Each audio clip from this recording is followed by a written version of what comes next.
नमस्कार दोस्तों, हमारे हिंदी स्टोरी चैनल में आपका स्वागत है। हमारी आज की कहानी है ना समझ बहू।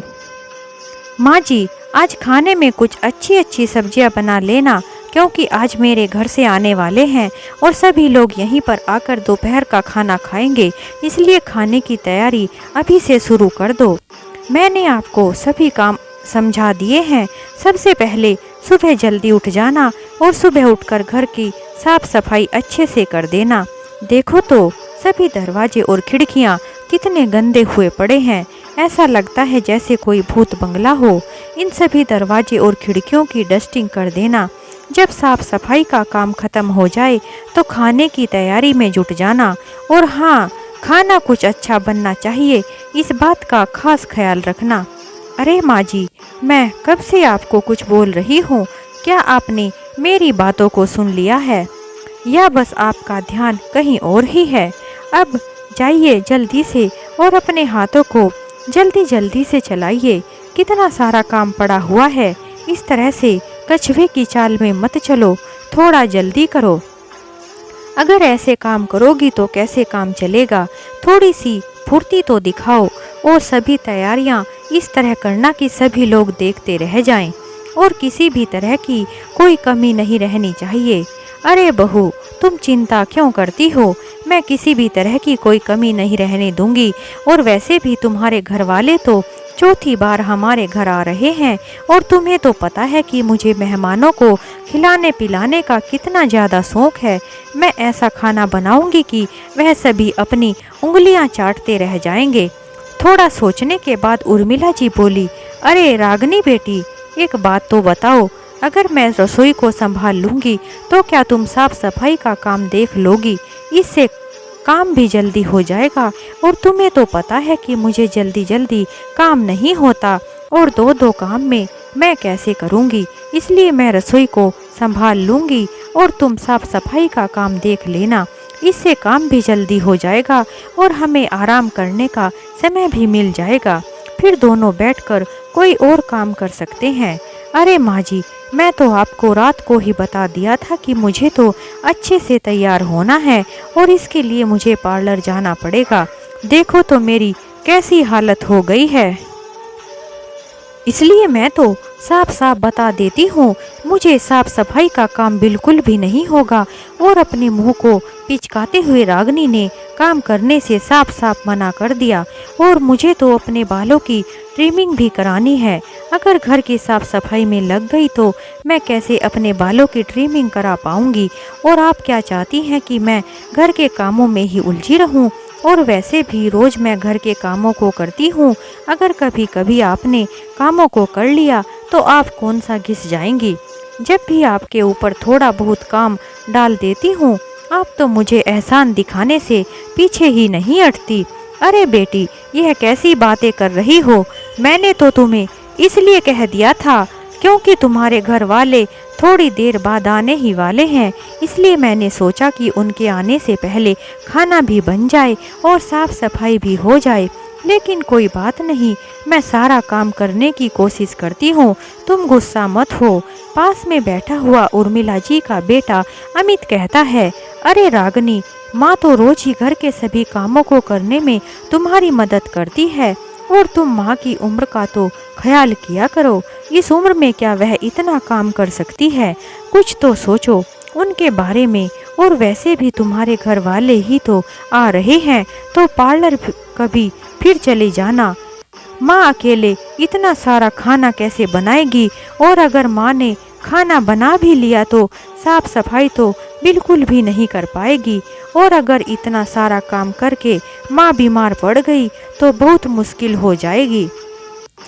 तुम कम से कम एक आध काम तो करके आओ, इससे माँ को हेल्प हो जाएगी। थोड़ा सा माँ के साथ काम में हाथ बटा दो। अपने पति की बातों को सुनकर रागनी तो गुस्से से आग बबूला हो जाती है और कहती है कि तुम्हारी माँ ही कम थी जो मेरी सास, जो तुम भी मेरी सास बनने चले हो। शादी के 1 साल में मुझे इतना तो समझ आ ही गया है कि तुम तो सिर्फ अपनी माँ की ही बातें सुनते हो और अपनी माँ की ही फिक्र करते हो। मेरे बारे में सोचने का तो तुम्हारे पास समय ही नहीं है। हर बात में अपनी माँ का ही पक्ष लेते हो। मेरी खुशियाँ तो तुमसे देखी ही नहीं जाती हैं। मैं ही पागल हूँ जो सबके बारे में इतना सोचती हूँ। और हाँ, मैं कह देती हूँ कि मैं सिर्फ अपने कमरे की साफ सफाई करूँगी और कोई भी काम नहीं करूँगी, कह देती हूँ। इसके बाद मुझे कोई भी उम्मीद मत करना। अमित मस्ती लेते हुए कहता है, क्या कहा तुमने? मुझे तो कुछ भी सुनाई ही नहीं दिया। मैं कह रही हूँ कि अपनी माँ को कह देना कि खाना बनाने के बाद पूरे घर की साफ सफाई भी कर दे। इतना कहकर रागिनी पार्लर के लिए निकल जाती है। अमित अपनी माँ का हाथ बटाने के लिए किचन में चला जाता है। असल में अमित अपनी माँ का इकलौता बेटा था और उसके पिताजी कई साल पहले उनको छोड़कर चले गए थे। उस समय अमित सिर्फ 8 साल का था। अमित के पिताजी की सरकारी नौकरी थी और उनकी पेंशन आई थी, जिसके सहारे उर्मिला जी ने अपने बेटे अमित को पढ़ा लिखा कर बड़ा किया और उसे बहुत ही अच्छे संस्कार दिए। दोनों माँ बेटे हमेशा साथ में ही रहते थे और दोनों हमेशा एक दोस्त की तरह भी बात करते थे। जब भी उर्मिला जी अकेले किचन में काम करती थी तो अमित भी अपनी माँ का काम में हाथ बटाता था। काम में हाथ बटाने के साथ साथ रसोई के काम भी करवाता था। अपनी माँ के साथ काम करने की वजह से अमित को लगभग सभी काम आते थे। जब भी कभी उसकी माँ बीमार पड़ती थी तो अमित बहुत अच्छे से अपनी बीमार माँ का भी ध्यान रखता था और रसोई में खाना भी बनाता था और अपनी माँ की अच्छे से सेवा भी करता था और घर के बाकी कामों को भी बहुत ही अच्छी तरह से कर लेता था और अपनी माँ को खाना बनाकर अपने ही हाथों से खिलाता था। अमित अपनी माँ से बहुत ज़्यादा प्यार करता था। उर्मिला जी के मायके में उनके 3 भाई और भाभी हैं। 3 भाइयों की वह इकलौती बहन है। उनके पति के चले जाने के बाद उर्मिला जी के भाइयों ने उसे बहुत जोर दिया कि वह उनके पास आकर रहे, क्योंकि अमित उस समय बहुत छोटा था और वह अकेले देखभाल कैसे करेगी। इन सभी बातों को सोचकर उर्मिला के घर वालों ने उसे अपने मायके आने को कहा, क्योंकि उर्मिला के घर वाले उससे बहुत प्यार करते थे। लेकिन उर्मिला ने यह सोचकर मना कर दिया कि आज तो वहाँ पर मेरे माता पिता हैं, लेकिन कल को जब मेरे माता पिता इस दुनिया से चले जाएंगे तो भाई भाभी के साथ मायके में रहने से अच्छा है कि वह अपने पति की पेंशन के सहारे ही अपनी ज़िंदगी को गुजार ले। जब उसे पेंशन के पैसे मिलते हैं तो फिर उसे किसी और पर निर्भर रहने की क्या ज़रूरत है। इन सभी बातों को ध्यान में रखकर उर्मिला जी ने अपने घर जाने से साफ साफ मना कर दिया और कहा कि मैं ससुराल में रहकर ही अपने बेटे को बहुत अच्छे से पढ़ाऊंगी लिखाऊंगी और एक अच्छा इंसान बनाऊंगी और मैं अपने पति के घर में ही रहूंगी और अपने पति के घर को छोड़कर कहीं भी नहीं जाऊंगी। और अगर कभी भी मुझे आप लोगों की ज़रूरत पड़ेगी तो मैं आपको ज़रूर बताऊंगी, लेकिन अभी मैं इतनी भी मजबूर नहीं हूँ कि आपके ऊपर बोझ बन जाऊँ, इसलिए भैया मुझे यहीं पर रहने दो। यह कहकर उर्मिला ने मना कर दिया। उर्मिला के मायके में भरा पूरा परिवार है, किसी भी तरह की कोई कमी नहीं है। सभी लोग खूब शान और शौकत के साथ रहते हैं। थोड़े समय के बाद उर्मिला जी के माता पिता इस दुनिया से चले गए, लेकिन उसके भाई भाभी ने उसका बहुत अच्छे से ध्यान रखा और उन्हें समय समय पर अपने घर बुलाते रहे। उर्मिला की रसोई में खाना बना रही थी तो अमित अपनी माँ के पास जाकर बोला, माँ पूरी बनाने की तैयारी करो, तब तक मैं सब्जी में तड़का लगा देता हूँ। इस तरह से अमित ने अपनी माँ के साथ किचन में काम करना शुरू कर दिया। किचन में ही अपनी माँ के लिए एक कुर्सी रख दी ताकि अगर माँ थक जाए तो किचन में ही कुर्सी पर बैठकर आराम कर ले। अमित अपनी माँ को बोला, माँ आप थोड़ी देर बैठ जाइए, वरना खड़े खड़े आपके पैरों में दर्द हो जाएगा, और हाँ थोड़ी थोड़ी देर बाद आप बैठ जाया करो। अरे माँ इतनी सारी सब्जियाँ क्यों काट दी हैं? इतनी सब्जियाँ बनाने की क्या ज़रूरत है? 1-2 सब्जी बना लेती और थोड़ा सा हलवा बना लेती। 4-5 सब्जी बनाने की क्या ज़रूरत थी? अरे बेटा, मेरी बहू के घर वाले रोज़ रोज़ थोड़ा ही ना आते हैं, कभी कभार तो आते हैं, और ऐसे क्या अच्छा लगता है कि 2 सब्जी बना लो, कम से कम 4 सब्जी तो होनी ही चाहिए, वरना वह हमारे बारे में क्या सोचेंगे। जब से मेरी बहू आई है, घर में मेहमानों का आना जाना शुरू हुआ है और मुझे तो यह सब काम करना अच्छा लगता है। अरे माँ, जब रागिनी ने तुमसे इतनी सब्जी बनाने के लिए कहा था, क्या तुम मना नहीं कर सकती थी? इतना सारा काम आपके सर पर डाल के और अपने आप सजने संवरने के लिए चली गई है। भला यह भी कोई बात हुई? वह 2-3 दिन पहले भी पार्लर गई थी, तो फिर आज ऐसी क्या ज़रूरत पड़ गई कि आज फिर पार्लर जाना पड़ा? अरे बेटा, तुम्हें पता है ना, नई नई बहू सजने संवरने को लेकर कुछ ज़्यादा ही उत्सुक रहती हैं। इसलिए हमारी बहू भी यही चाहती है कि वह भी थोड़ा बहुत सज संवर ले, तो इसमें कौन सी बड़ी बात है। धीरे धीरे वह सब कुछ समझ जाएगी। नई नई बहू है, एडजस्ट करने में थोड़ा बहुत समय तो लगता ही है। इसलिए बेटा, रागिनी को भी थोड़ा समय तो देना ही चाहिए। अभी उसकी उम्र ही क्या है। जैसे जैसे समय बढ़ता जाएगा, उसे भी घर गृहस्थी की समझ आती चली जाएगी। तुम परेशान मत हो, वह धीरे धीरे सभी रीति रिवाज भी सीख जाएगी। लेकिन माँ, मैं तो बस इसलिए कह रहा था कि रागिनी कोई दूध पीती बच्ची नहीं है, वह 22 साल की लड़की है। आपने उसे इतना छोटा बना कर रखा है कि इतना प्यार करती हो। 19-20 साल की लड़की भी इतनी समझदार होती है कि उन्हें अपने अच्छे बुरे की समझ होती है। लेकिन रागिनी में तो ऐसा कुछ भी नहीं है, और आप भी उसे हमेशा बच्ची बच्ची करके अपने सर पर चढ़ा कर रखती हो।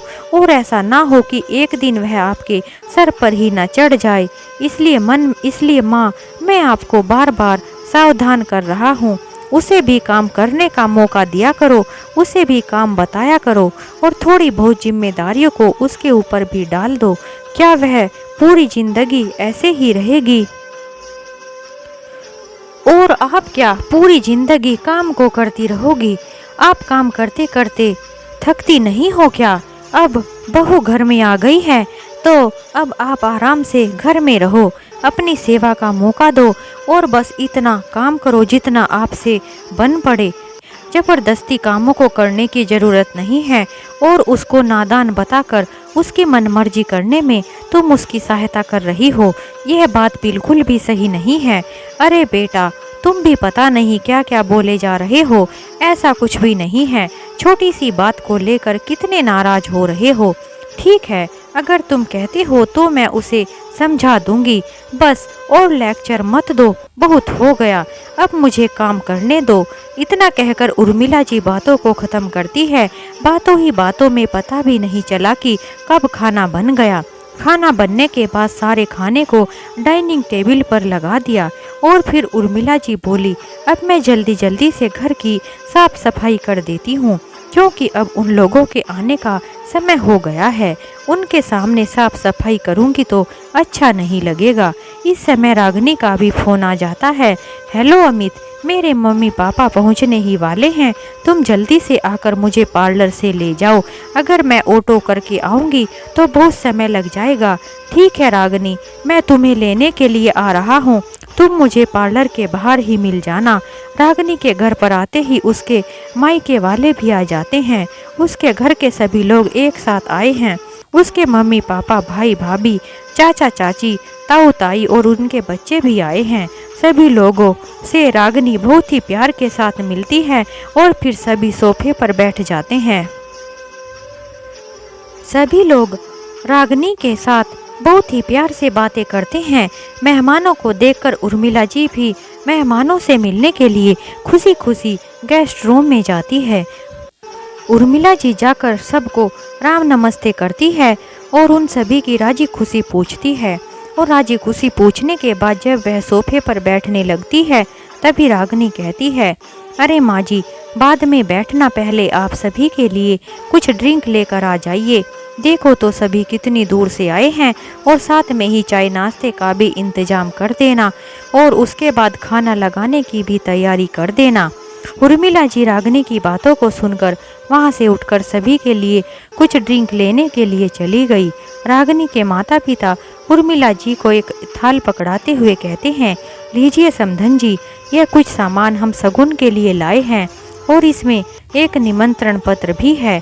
हमारे घर में हमारे बेटे की शादी है और आप सभी को शादी में जरूर आना है। जैसे ही रागिनी के पापा जी शादी में आने के लिए कहते हैं तो उर्मिला जी कहती हैं, जी संदीप जी हम जरूर आएंगे। तभी रागिनी बोलती है, माँ जी आपको पता है मेरे भाई की शादी एक बहुत ही बड़े घर में तय हुई है। वह बहुत ही अमीर लोग हैं, उनके यहाँ 5-6 गाड़ियाँ हैं। वैसे मेरे भाई के बहुत सारे रिश्ते आ रहे थे, लेकिन क्या करें, मेरे भाई को लड़की पसंद आ गई, इसलिए यहीं पर रिश्ता तय कर दिया। वैसे तो मेरे भाई की शादी करने पर 1 करोड़ रुपए दे रहे थे, लेकिन मेरे भाई ने साफ साफ मना कर दिया और कहा कि मैं तो उसी से शादी करूंगा। तभी उर्मिला जी बोली, हाँ बेटी, हमें अपने बेटे की शादी उसी लड़की से करनी चाहिए जो उसे पसंद हो। तुम्हें भी तो देखो, मेरे लड़के ने पसंद किया था और मेरे बेटे की पसंद कितनी अच्छी है। हाँ वह तो मैं हूँ ही। बड़ी ही अकड़ के साथ रागिनी ने उत्तर दिया, अरे माँ जी, अब यहाँ बैठी बैठी बातें ही बनाती रहोगी या फिर खाने का भी कुछ इंतजाम करोगी? देखो तो खाने का समय भी हो गया है। अरे बेटी तुम इसकी चिंता मत करो, मैंने सारा खाना बना दिया है, बस खाने को गर्म करना है। जब खाना खाएंगे तो साथ साथ गर्म कर दूंगी। अपने घर वालों के सामने रागिनी कहती है, अरे अमित तुम ऐसे क्यों देख रहे हो, सारा खाना मैंने ही तो बनाया है। मैं बस माँ जी को टेबल पर खाना लगाने के लिए ही तो कह रही हूँ और गर्म करने के लिए कह रही हूँ। क्या माँ जी इतना भी नहीं कर सकती?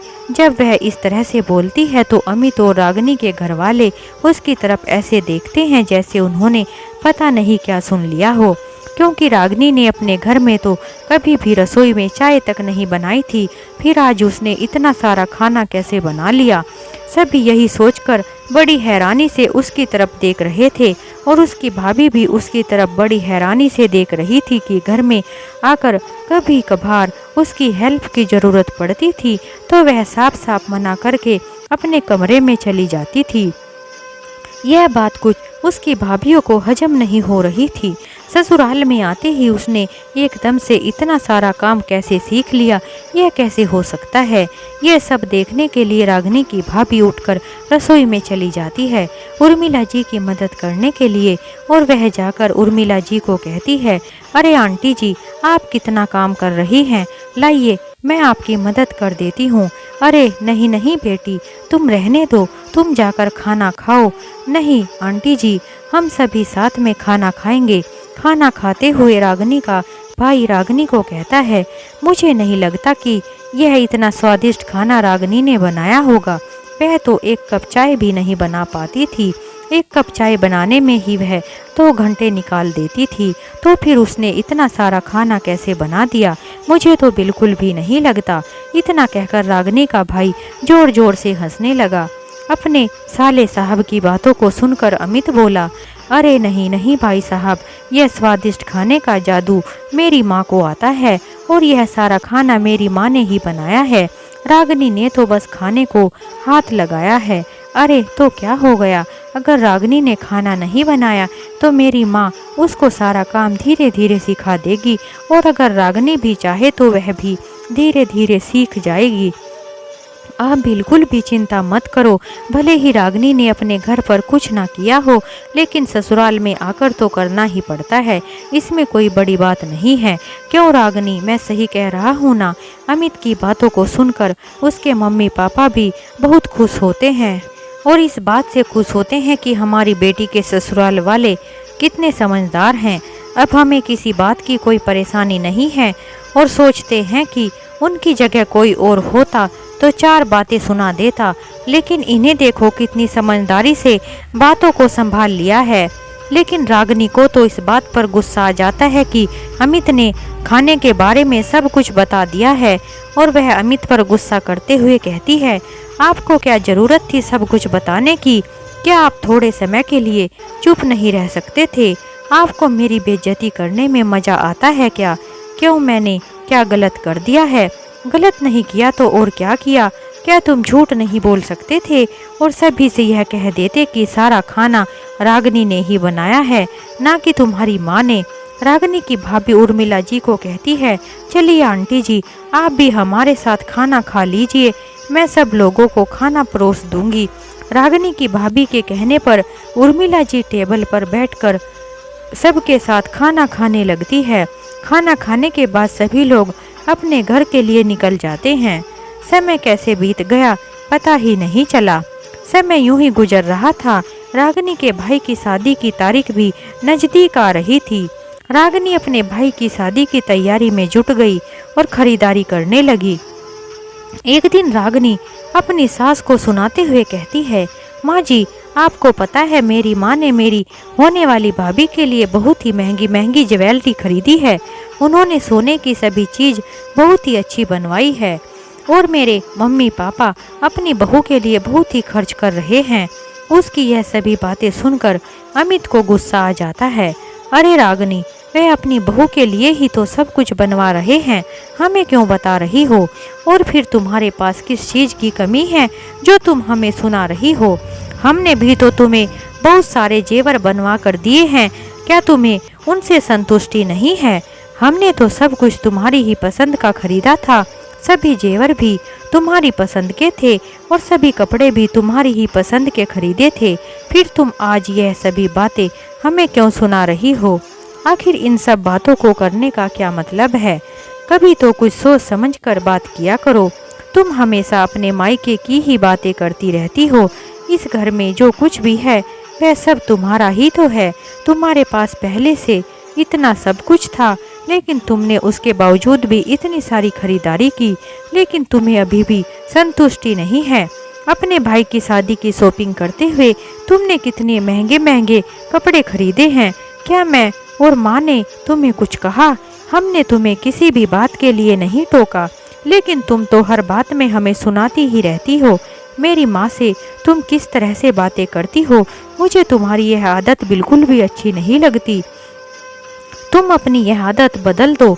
अब की बार तो रागिनी के पास अमित की बातों का जवाब नहीं था, जबकि वह अमित की बातों को सुनकर आग बबूला हो गई थी, लेकिन कोई जवाब दिए बिना ही अपने कमरे में चली गई। आज उर्मिला जी ने अपने बेटे की बातों को नहीं काटा था, क्योंकि आज उर्मिला जी को लग रहा था कि आज उनका बेटा अपनी जगह सही है और उसकी सभी बातें भी सही हैं, क्योंकि रागिनी की ऐसी हरकतें दिन ब दिन बढ़ती ही जा रही थी। रागिनी कुछ भी कहने से पहले सोचती तक नहीं थी, क्योंकि वह छोटी बच्ची नहीं है जो बात बात पर अपनी सासू माँ की बेइज्जती करती रहे। अमित सोचता है वह अपने माता पिता का, अपने मायके वालों का इतना मान सम्मान चाहती है, लेकिन उसे मेरी माँ का सम्मान भी तो करना होगा। मेरी माँ का सम्मान करना तो दूर की बात है, वह तो मेरी माँ की बेइज्जती करने में सोचती तक नहीं है, जबकि मेरी माँ उसके लिए कोई भी कमी नहीं रखती। उर्मिला जी सोचती हैं कि मेरे बेटे ने रागिनी को आंखों ही आंखों में कितनी बार समझाया है कि ऐसा मत बोलो, चुप हो जाओ, लेकिन रागिनी तो समझने का नाम ही नहीं लेती है। आखिरकार रागिनी अपने भाई की शादी में जाने के लिए एक दिन तैयार हो जाती है और अपनी सासू माँ को कहती है, माँ जी, आपको तो पता है मेरे घर वाले कितने अमीर हैं और कितने पैसे वाले हैं, और मेरे घर वालों ने शादी एक बहुत ही बड़े 5 स्टार होटल में रखी है।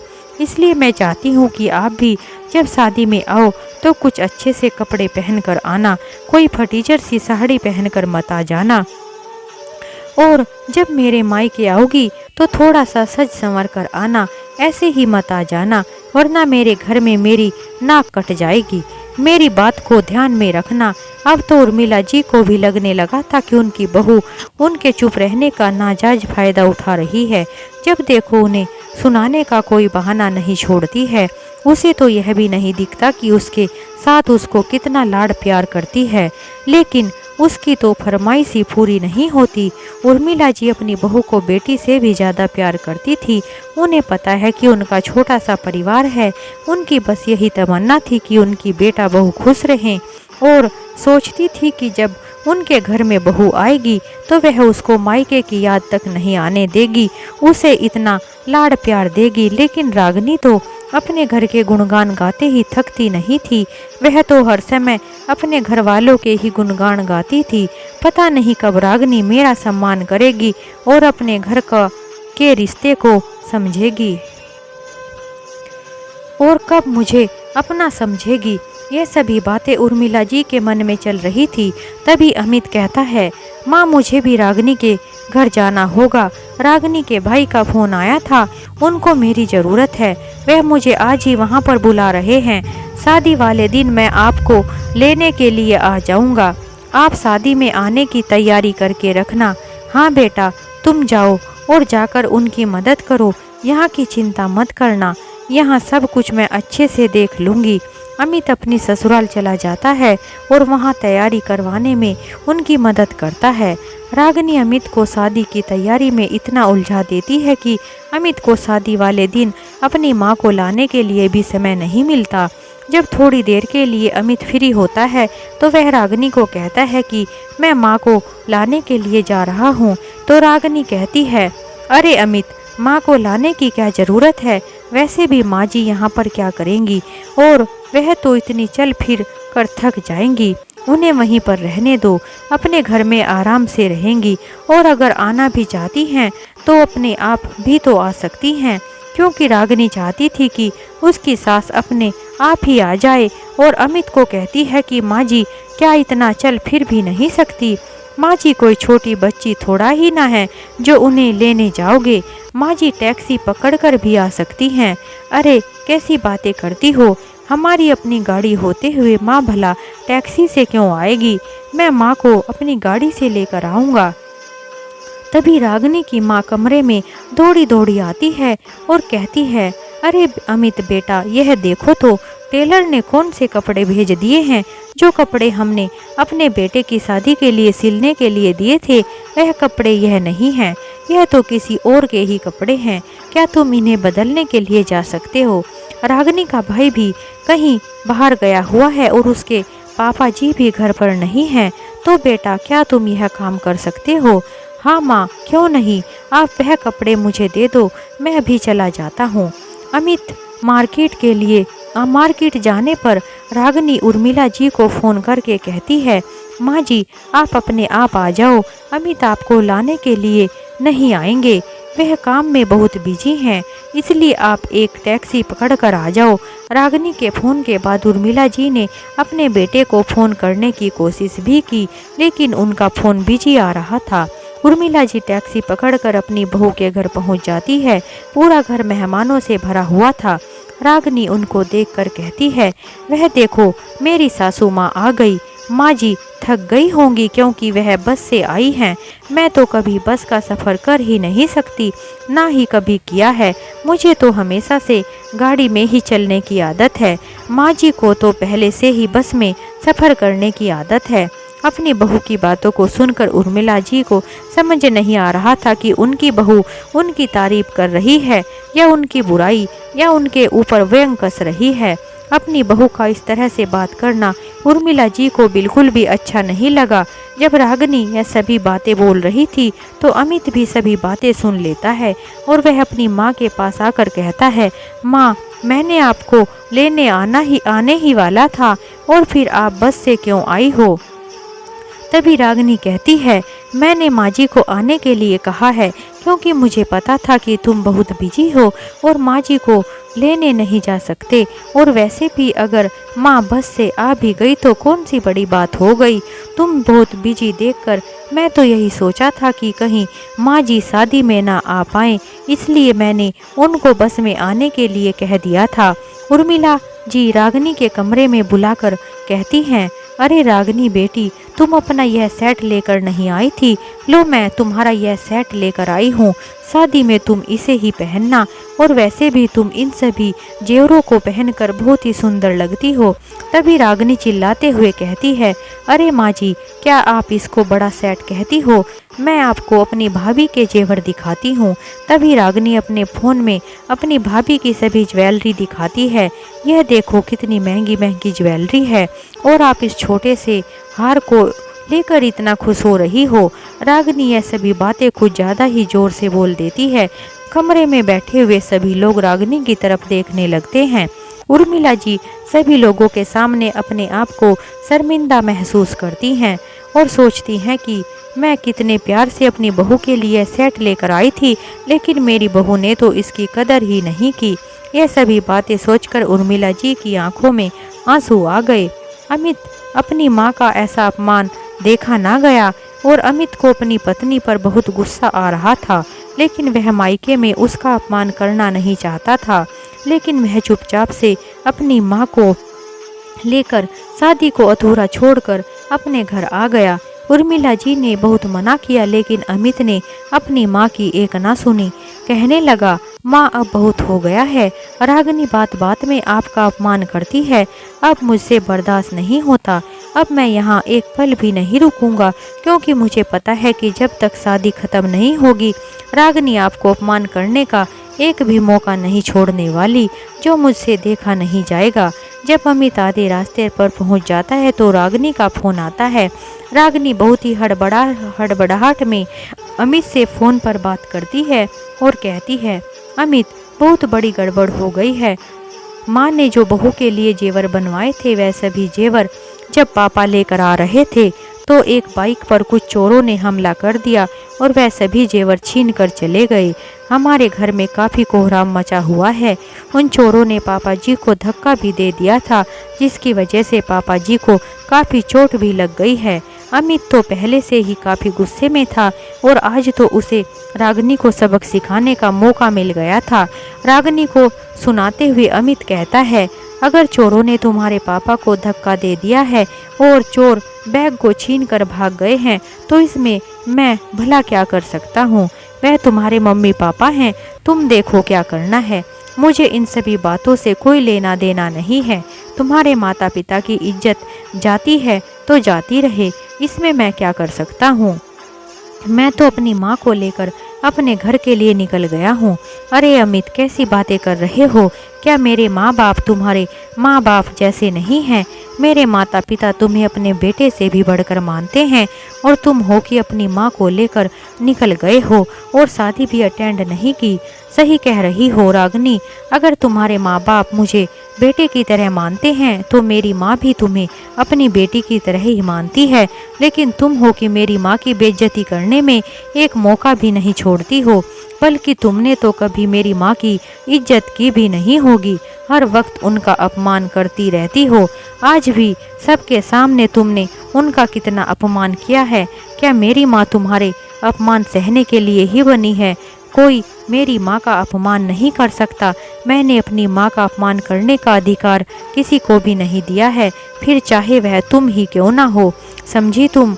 और अब तुम्हें क्या करना है यह तुम सोच लो।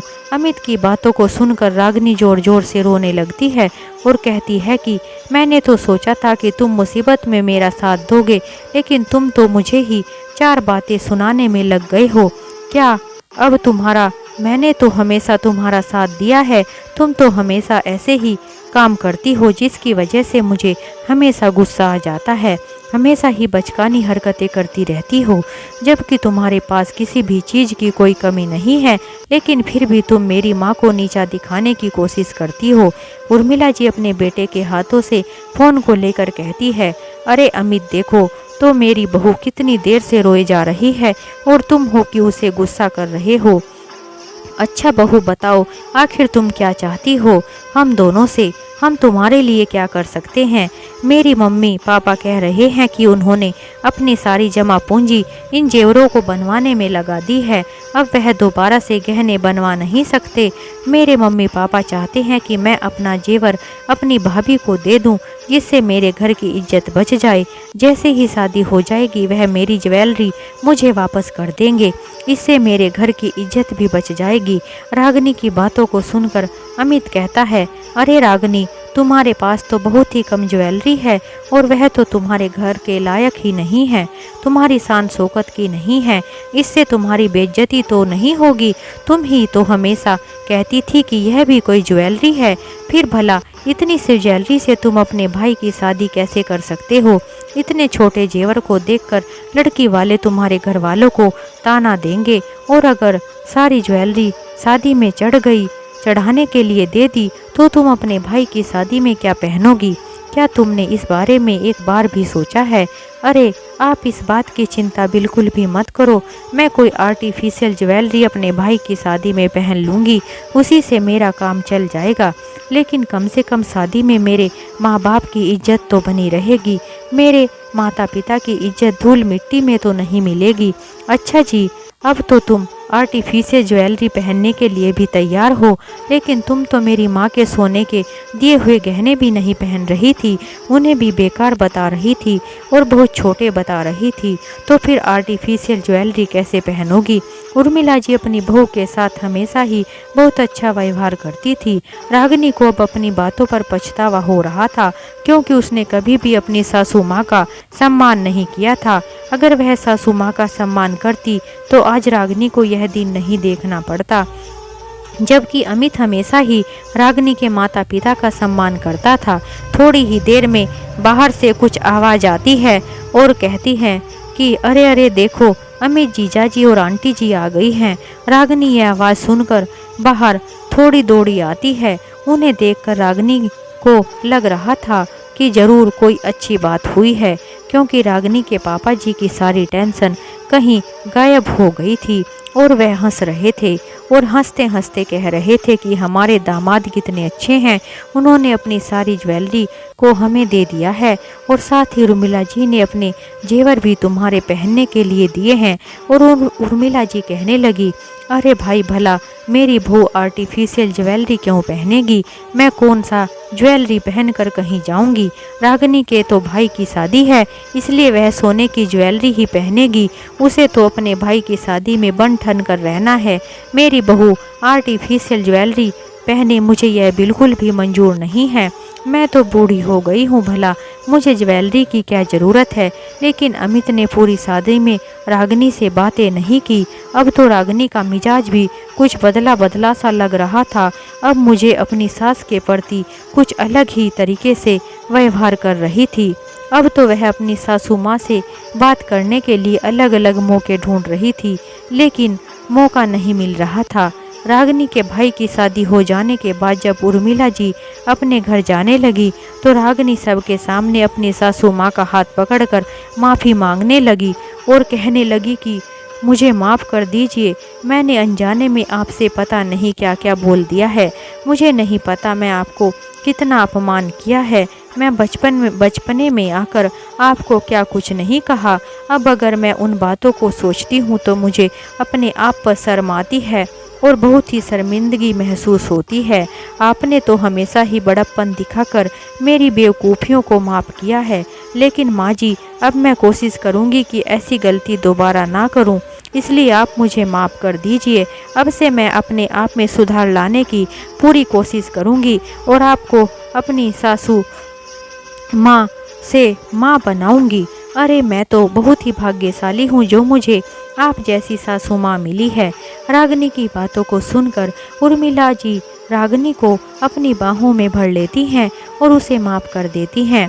दूसरी तरफ जब अमित को यह सभी बातें पता चलती हैं तो वह बहुत खुश होता है और सोचता है कि चलो अच्छा हुआ जो रागिनी ने माँ से माफ़ी मांग ली, कम से कम उसे अकल तो आ गई। अमित को इस बात से बहुत खुशी होती है। अब तो धीरे धीरे रागिनी के स्वभाव में दिन ब दिन परिवर्तन आ रहा था और वह अपनी सासू माँ का मान सम्मान करना सीख गई थी। जरूरी नहीं कि सभी लड़कियों को पहले से ही सभी काम आते हों और घर के सभी काम भी करने आते हों। अगर वह चाहे तो सभी कामों को आगे जाकर भी सीख सकती है। ऐसी बहुत सी लड़कियां होती हैं जिनके घर की जिम्मेदारियों को निभाना नहीं आता, बस उनकी शादी हो जाती है, उन्हें शादी की जिम्मेदारियों का बिल्कुल भी पता नहीं होता, जिसकी वजह से उनकी ज़िंदगी में बहुत परेशानियां होती हैं। जब वह ससुराल जाती हैं तो उनकी यही नासमझी उनकी ज़िंदगी में परेशानी का कारण बन जाती हैं और बहुत सारी समस्याओं को खड़ा कर देती हैं। इसलिए माता पिता का भी यह फर्ज बनता है कि वह अपनी बेटी को उसकी जिम्मेदारी जरूर समझाएं और उनको निभाना भी बताएं, ताकि उनकी घर गृहस्थी में किसी भी तरह की कोई परेशानी ना हो। अगर आप समय के साथ घर गृहस्थी निभाना सीख जाते हैं तो हमारी बेटी की ज़िंदगी सुखमय हो जाती है। अगर कोई छोटी मोटी गलती हो भी जाती है तो उस गलती को सुधारने की कोशिश भी की जानी चाहिए, ना कि बार बार उस गलती को दोहराना चाहिए। इस बारे में आपकी क्या राय है, हमें कमेंट में ज़रूर बताएं। तो दोस्तों, इस तरह से हमारी यह कहानी समाप्त होती है। अगर आपको हमारी कहानी थोड़ी भी अच्छी लगी हो तो हमारे चैनल को लाइक करें, शेयर करें, सब्सक्राइब करें। एक नई कहानी के साथ हम आपसे फिर मिलते हैं। हमारी कहानी सुनने के लिए आप सभी का बहुत बहुत धन्यवाद।